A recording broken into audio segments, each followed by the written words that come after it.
What's going on, everybody? KWolfe here again with you back for a day 2 update from the 2023 ISDE, the NOCO ISDE in San Juan, Argentina. Something that I didn't really pick up on yesterday and I didn't really check to look. Even though it's South America, I kind of applied what my knowledge was of Chile when I was there in 2018. At most, it was 85 degrees. Yesterday, for day number 1 of racing, over 100 degrees. Some temperature gauges read 105. Some of them read up to 112 with the heat index. Very, very hot. A lot of attrition yesterday. Over 100 retirements throughout the trophy and the club classification standings. And we only started with about 350 riders, give or take, on day number 1. We're down to less than 250 for day number 2. So a lot of attrition. You know, a lot of medical personnel attending to riders. Josh and Zach Toth being 2 of them that I was told had to receive medical attention yesterday due to the excessive heat. So, you know, big things right there, and it's only going to get worse, it looks like. Another hot one today, right around that 100-degree mark. It's going to get below 90 for day 3 tomorrow. But, yeah, a lot of attrition for day number 1, and it looks like some more attrition for day number 2 and riders dropping out. I'll give you the breakdown here for day number 2. Throw the graphic up on the screen. Yet again, it was the same course as day number 1 yesterday. 226 kilometers, over 140 miles, 7 hours on the motorcycle. So like I said, with that extreme heat yesterday, 7 hours and all that gear, that's hot. That's a lot of gear to wear when it's that hot out. In the World Trophy standings, for the first time since 2021 in Italy, somebody other than Josep Garcia leads outright individually. Andrea Verona of Italy takes over the individual classification lead.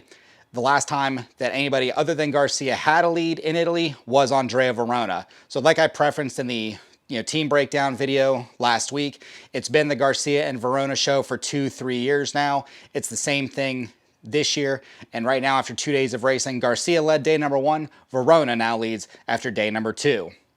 In the top 10 standings for day number 2, Andrea Verona of Italy leads over Spain's Josep Garcia. Behind him, top American Dante Oliveira, who was second in 2 of the special tests today during day number 2. Behind him in 4th spot, Taylor Robert. Behind him in 5th spot, the 3rd American, Cole Martinez. So 3 Americans out of 4 in the top 5. That is showing great promise for the USA team. The last time a country did that, to my knowledge, was probably the French team, close to 10 years ago that happened. If not a little bit earlier than that. But yeah, super dominance by the USA squad. In 6th spot, the first British rider, Nathan Watson. Behind him, fellow countryman Jamie McCanney in 7th. The 4th American, Johnny Gerard, in 8th. What's interesting about Gerard, since they're counting all 4 times this year, whereas in previous years it was 3 out of 4, even though Johnny Gerard is the low man on the team as far as USA goes, he is still putting in faster times than 2 of the British riders, 3 of the Spanish riders, 3 of the Italian riders, and all 4 of the French riders. So even though Johnny's the low man on the team as far as the times go, he is still putting in phenomenal times throughout 2 days of racing. So hats off to Johnny and the rest of the team, USA. And as I'll explain here in a minute, USA extends their lead in the team classification. In 9th spot, the Frenchman Théo Espinasse. After yesterday's debacle in the first test where he was way down the order, the ride that he put in through the final 5 tests, I really thought he was going to step up a little bit more and play a bigger role in French working themselves back in this. And he wasn't even the fastest French rider today, which was surprising. He does move up a position in the overall individual classification, but he did not make a huge dent. He didn't really make any dent into the lead or help France's individual or team lead in that classification after day 2. Rounding out the top 10, the first junior rider, Albert Norben. He's the top junior rider. He's leading the way, and behind him, and I'll get to that a little bit more detail, are his 2 teammates from Sweden, Alin and Sem. The World Trophy standings after day number 2, USA extends their lead to over 5 minutes and 21 seconds over Great Britain. Behind them by another just under 2 minutes is France. In the 3rd spot, 9.5 minutes back is Spain, and rounding out the top 5, 10 minutes 38 seconds in back of USA is Italy. Moving on to the Junior World Trophy standings today, big things happening there. Matteo Oliveira, 19th overall for the day, so the first time Oliveira cracks into the top 20 overall. Grant Davis and Kai Aiello together in 32nd and 33rd overall. And that is overall, that is not their junior classification. They're higher than that, but that is their overall standings when you mix in the World Trophy riders as well. Big shakeup in the team standings. Manolo Moratini out of Italy, he retires today. He was helping keep Italy in that top 3 standings after day number 1. Moratini is out, so he is retired. Italy is out a rider now. They're out of the top 5 even in the Junior World Trophy standings. The Junior World Team standings after day 2 of racing. Sweden, due to the high results of Alin, Sem, and Norman, they're all in the top 20. They're all in the top 15, I think, in the overall individual standings. But because of their performances, they lead by almost 8 minutes over USA. USA holds on to second by only 9 seconds over France. So France is coming right there. They're nipping on their heels. Great Britain is 4th, but they're 22 minutes or 22 plus minutes in back of the lead. So France and USA are going to be fighting out for 2nd and 3rd. That's really the only battle left. 4 minutes plus in back of Great Britain is Argentina, the home nation, the host nation. So right now it's just a 2-horse race between 2nd and 3rd, USA and France. The Women's World Trophy standings, a little bit more of a shakeup there. A lot of surprises, and that attrition, that heat that I mentioned to earlier, that was a huge result of the retirements yesterday, that he had even more play into the Women's Trophy standings today. But first, Brandy Richards wins her 2nd straight day of the event. She increases her lead in the individual classification. Rachel Goodish, the 2nd woman outright today, which is a great performance for her. Taylor Jones from Australia was 3rd, and then Corey Steed, the 3rd American, was 4th. So great improvements from Rachel and Corey today. And because of that, USA now leapfrogs Australia into the overall lead. They were only 2.5 seconds behind yesterday after day 1 of racing. Now they have claim of the lead in the team standings. Unfortunate happenings for Australia. Danielle McDonald, the 16-year-old sensation, the rookie, 2-minute penalty for being early to time control number 4 today. So not sure what the cause of that was. That could be something as simple as, reading the clock wrong. That's happened to our American guys before in past events. So as far as the special test results go, McDonald was actually 2nd individually behind Brandy Richards, but that 2-minute penalty for being early to the time control really hurt.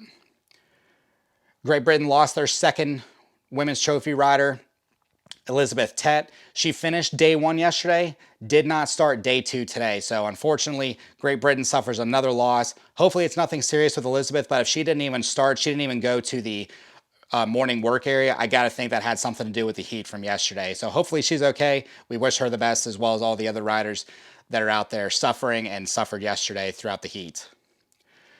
France has their first retirement in Elodie Chaplot.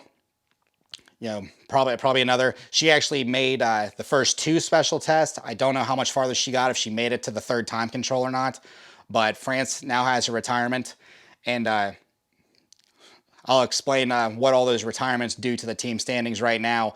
USA leads the way by just under 5 minutes over Australia, and behind them, FIM Latin America, the team compiled of different women from different Latin American countries.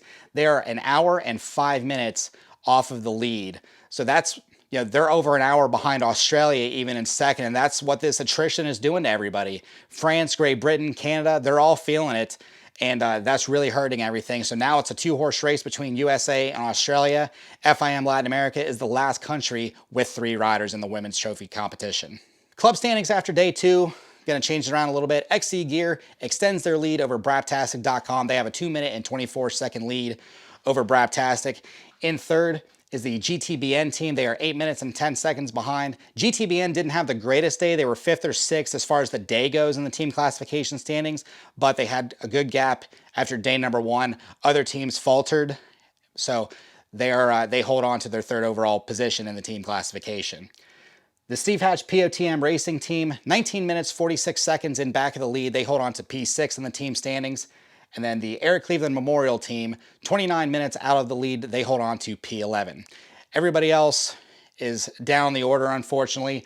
Big things as far as individually goes. Thorne Devlin had issues today. Not entirely sure what the situation was, but he was 2 minutes late to a time control, then he was 2 minutes early to a time control, and then finally he was 1 minute late on a third time control. So not sure what happened. I'm sure that's probably just bike work and then getting ahead of himself. You know, that's easy to do at this event. I've seen it happen before.